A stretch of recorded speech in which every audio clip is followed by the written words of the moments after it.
But you know what? You did a good job because you never brought what was going on at home into school, ever. Nope. Never. Because you were always like, you had that energy and you thrived and people were gravitating to you. I mean, we had a good time.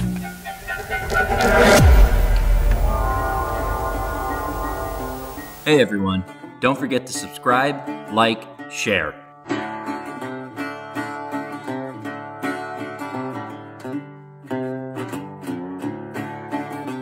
Welcome to MYPREPPLUS. My name is Giuliano. Today's special guest, we have Zuray May. Welcome. Welcome. Thank you. Thank you. I feel very welcome. Thank you. So MYPREPPLUS, our mission is pretty simple. It's connecting people and professionals from all walks of life. So that way we can share ideas and create new beginnings. And with that, my wife and I started this series called Roots. And Roots, again, is another simple concept. It's where you came from, what you're doing today, and where you see yourself going in the future. And so with that, Zuray and I had the opportunity to attend multiple schools in East Longmeadow together. And correct me on the terminology, METCO, right? Yes, METCO. METCO. It's a program that Massachusetts put together quite a while ago, and it allows, if I'm saying this correctly, underprivileged, students from other areas of the city. Yes. To have them be entered into a lottery system, and in hopes that they can go to surrounding suburb schools. Correct. So I just learned this today, the details of this program. At the time, I just was I just joined the crew, right? You fit right in. So I didn't really know about this until we talked today. But it was really cool. I'm grateful. There was one particular lady, Miss Jackson Jones, Yes. who shaped my life as well, but she shaped yours and a few others. I still pray for this day. And I'm grateful for that opportunity because from my experience, and this is where I'm hoping we can get in from your perspective, when there was a group of students that would that would be allowed into a room, and they'd have, I don't know, maybe it was once a week, once every other week, where Miss Jackson would bring in pizzas and it'd just be a closed off session. Right. And I'd be at the door being like, hey, I'm coming in, right? Because I didn't know any difference, you know. Right. I just wanted to be a part of the crew. And so that was my perspective. And that I felt, right, the entire time that was my family. And I made some really good friends, including yourself, Zuray. Thank you know, Stefan and Devron. Of course, Stefan was like my #1 friend. That part of my life changed, you know, all throughout elementary school, middle school, high school. Miss Jackson Jones was a big part of my transformation as well. And so even though that program wasn't necessarily designed for someone like me, it still helped me, believe it or not, because I got to meet people like you and others. So Zuray, we'll start with where you came from. I come from my mother. She was an immigrant. She's Dominican, from Dominican Republic, La Vega. And so we were in Springfield for quite some time in a not so good area. It was ghetto. So she wanted more middle class. When she moved towards Boston Road area, she wanted all her children to go to a good school. She didn't want them going to Springfield public schools because they're ghetto. And unfortunately, the way she was raised, she was a little bit racist. So she wanted us with the white folks. And that's how we got there. She found out about the METCO program. She was like, you in there? And she was like, don't you freak it up, because your little brothers need to get in there too. No So kidding. that's when they got accepted, and that was through the grace of God, because I was a bad child. But we made it. That's what counts. That's what matters. And that's how I met you and everybody else. We just grew up together from elementary all the way to high school. Everybody knew everybody. Yeah. And it was a beautiful thing. I don't think we would have got that going to Springfield School, because every year they have to switch schools. Nobody got to grow up like the way that we did. It's different. It was a different culture, a different experience. But it made us who we are. It defined who we are. Yeah. We're a little bit different. Yeah. I didn't know that. Now, you have 2 brothers. are they're both younger? Mm-hmm. And so your mother comes from the Dominican. Is your father in the picture? No, I was raised by my stepfather. Okay. Did your mother meet him here? He met her. He used to work in Amtrak, and then he married her, and then that's when they came, my brothers. Oh, wow. Okay, that makes sense. So growing up in Springfield, this was the early 90s, all throughout. I mean, you've been there pretty much most of your life. Yes. Right? We'll get through the transition periods of different parts of the country.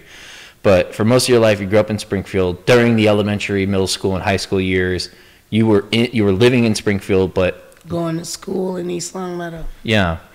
And so the program that you basically, you applied to this program, METCO. Now, you don't know anyone else in the program at this point. No. Right. So in your opinion, as you just stated, this is a good thing, this program. Yes. Once we got used to everything, because none of us really wanted to be there. It was, you can consider it, well, like, it felt like it was still separation period, because we used to see the difference of our minority behinds together. We're sticking close because we know our norm. We don't know their norm.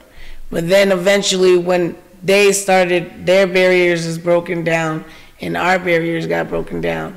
That's how we all got to unite, and it's not any different. We're all the same, just living in two different areas in Massachusetts.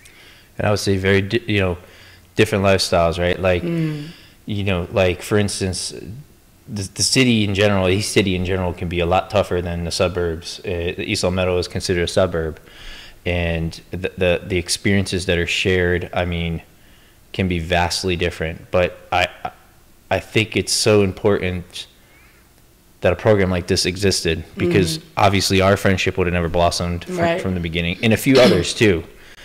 And so I appreciate it, right? Like I said in our car ride, like some of my best friends came from that program. Right. And so I was grateful. All right, so now you're growing up in Springfield. Can you talk through what the experience, because technology, the little bit of, sugar on top is, we like to sprinkle in how technology helped shape some of this growth as well. Technology at this point in the 90s, I mean, really you just had kind of a TV, and some folks still had a rotary phone if you were lucky, right? Right. How did the integration of technology, you growing up in the East Longmeadow school system while living in Springfield, how did this kind of morph you into who you are? Well, it was tough, but it created who I am as a person. Like, certain things that it was easy for the access of you all to get access to wasn't so easy with my parents. Like, something as simple as there's a project that's due and you need to get the poster, and this is the type of poster we want. You need this scientific calculator, not a regular. That would take time in my household. Everybody already has it, but you guys have to take time with me, so it was different. Or we can afford this. We have cars, but all the rest of us are still taking this bus. Our parents can't afford to get us cars. It's different things. And then, like, the way we talk or the way our mannerisms are different. It's just, you just need to get to know the individual. And I don't think that would have happened ever. Even if we were growing up in the urban schools, you guys are big on sports, they're big on sports, we would have those rivalries, but we don't know each other to create that bias or that mentality that we have about that. Because they look that way, this is the way all of them are. And it went on both ends. Like, this is how they see it, this is how we see it. But once we got to meet each other, and I think that's the core important person that came in, was Miss Jackson. Like, you guys are all the same, really. And some of those households that it looks nice on the outside and it looks like they have everything, some of them were getting beat down too. It wasn't all peaches and cream, but we would have never knew that if we never built those type of friendships. Yeah. Yeah, that's true. So okay, so you're integrating what was like because elementary school you went to Maple Shade. I think we all went to Maple Shade, right? Maple Shade I went to. Some went to Maple Shade, some went to Mountain View. Which I never went to Mountain View, right? So I know that there's a difference between there. It's a small little town, so I think they split the difference roughly. 300 went to Maple Shade, 300 went to was it Meadowbrook, right? Meadowbrook, then Maple Shade, Mountain View. Meadowbrook, everybody was together. That's right, Mountain View, sorry. Yeah. So basically elementary school was split, and then middle school everyone was brought back together pretty much. So that's true, I forgot about that. So there's a difference in culture, albeit it's a small town, right? Yeah. So there's a slight difference in culture between the students who went to the different elementary schools. And honestly, I never really noticed a difference. I don't know if you did, but because I just remember being on the playground pretty much with everyone, and then the middle school was right next to us, and we just all sort of integrated and we're wild and crazy. Yeah, it was a little bit different for me. I went through a lot. We went through a lot. But like I said, I didn't stay with that mentality. Once I had my friends who I believe like they good people, I'm okay. Talk through that. Well, like with the elementary phase, I was called the N-word and spat on. My mom had to go to school. She hired a lawyer. Her name was Perman Glenn. Another time, there was a teacher accused me of being a cheater, saying, someone like you, how are you the only one that beat the spelling test? My mom had to go to school for that. So there was different things, like, and it messes with your self-esteem and question your intelligence and everything, because you're hearing it from teachers, you're hearing it from these students, but they're all together in one group. They know each other, they grow up with each other, they live in the same neighborhoods with each other, and here I am, here we are. So that's what I'm saying, that's where all that extra stuff came, or there you get the slick, sly remarks that they're saying, oh, it's not racist, and that's been done a long time ago, and you got to brush that off. It was different situations, but then there's people like you that came along that's not who they are, that I can't group them as a collective, that they all are like this, because I had these different experiences that I went through, and I'm glad I held it and graduated from there, because those even open opportunities. Just to say that I have a high school diploma from East Longmeadow, I get hired faster than I would from somebody from the city. It's different. I know how to do a resume. Some people never even graduated. Some people went to the streets. Like, it's different. And I'm grateful. Those teachers in East Longmeadow actually really care. The teachers in Springfield, well, that's what my kid was going through, they don't really care. They're not going to take the time to, we have after school programs. And on top of that, we have a bus that will bring you all the way back to Springfield. I can't say that it would have been the same. So it's give and take, it's sweet and bitter, but at the end of the day, it was more of a benefit than it was a hindrance to me. I can't speak for everybody now. Yeah, wow. I mean, I kind of want to hear more about, if you're comfortable, what that experience was in elementary school, how hearing some of these things. Did you go back home, and how did you communicate some of these experiences with your mother? How your mother dealt with it? Because at this time, she was married yet, or no? Yeah, she was always married. Okay. But it wasn't a happy household. It's like, you go to school, you have to deal with what you're dealing with at school, and then you got to deal with BS when you get home. It wasn't happy. The father that was raising me, he was doing crack. Yes, he was a functioning crackhead, but I had to watch him beating my mother every day. I had to watch her defending and everything. And you're supposed to be somebody I'm supposed to look to, and you're supposed to be sheltering me. And now I got to go back to school and play class clown, because this is my escape. I only got this little bit of hours to just be free. But I already know what's gonna happen when I get home. So it's different. Every household is different. There's some urban kids that didn't have that. They had two perfect good parents living their life. That's what Miss Jackson came for me. I used to tell her all my stories and don't tell anybody. Don't tell my parents because I'm gonna get it. She knew, and I'm very grateful she kept all my secrets. Miss Jackson was all right with me. That's awesome. You know, I think that's an important point to hammer home. Is you talked about the escape of East Long, you know, your school years. Like, okay, you were not only dealing with the stressors in your home environment, but you're just dealing with the stress. You're living in a city. You're coming to the suburbs to go to school. The suburban mentality is vastly different than the city mentality, I would argue, and vice versa. And the things that you're dealing with at home, I don't think really, maybe less than 1% of the population in this town is dealing with. Maybe even lower than that percentage. And so, like you said, you're coming in and you're being like, this is my escape. Because what everyone else doesn't realize is after this, I got to go back, like you just said, and experience my stepfather doing crack. And what did he ever do in front of you? No. Just kind of. So, we just got the violence, the molestation, stuff like that. But it was never done in front of me. But I knew. Yeah. But it is what it is. It makes me who I am. I'm not mad at him. Yeah. I thank him. Because what if I was not raised that way?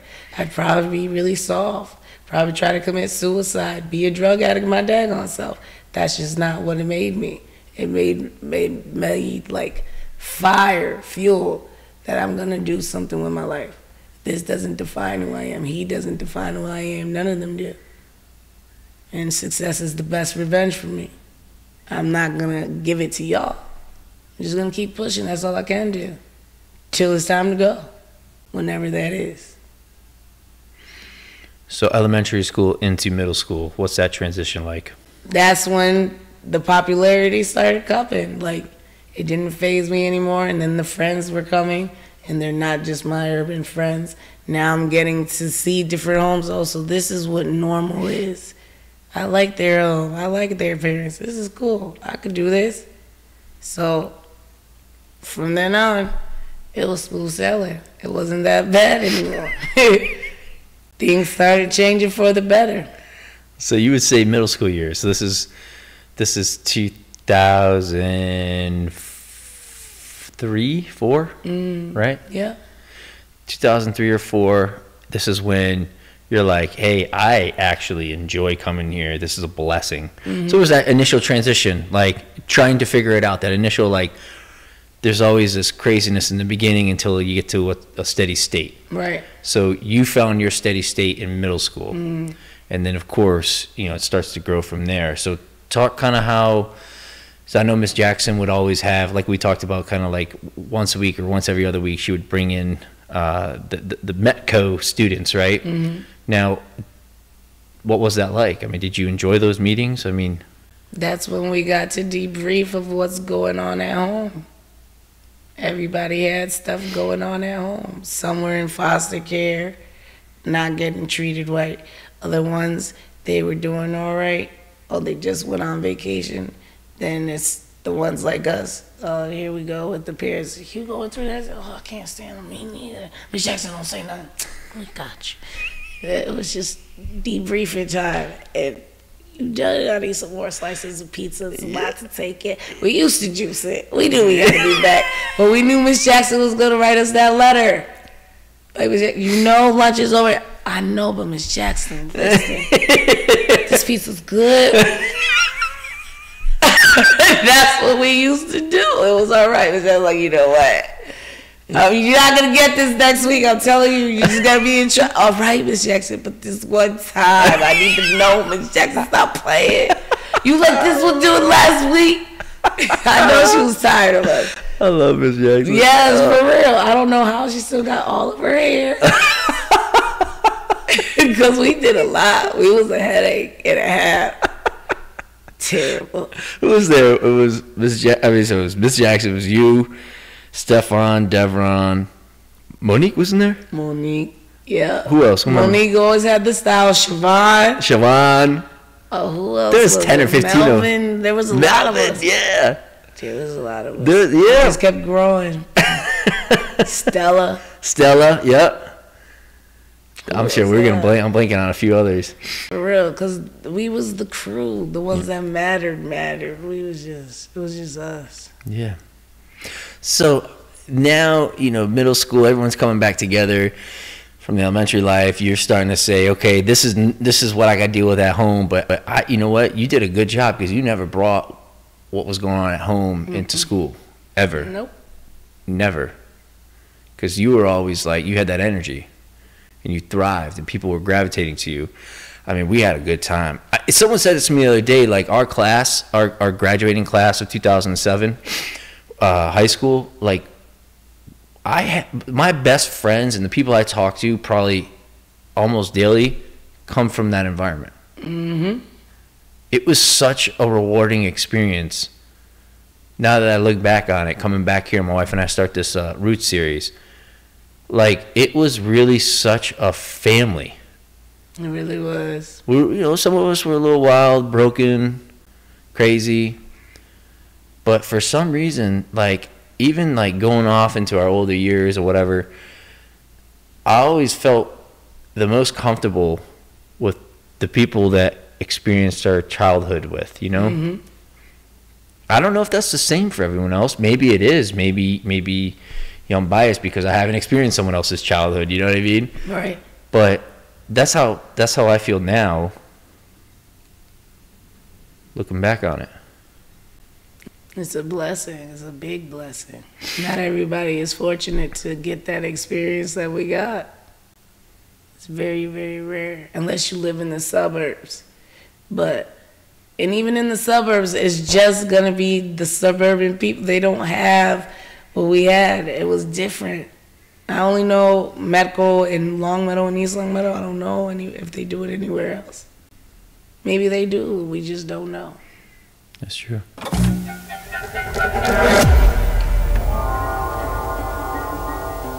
Hey everyone, don't forget to subscribe, like, share.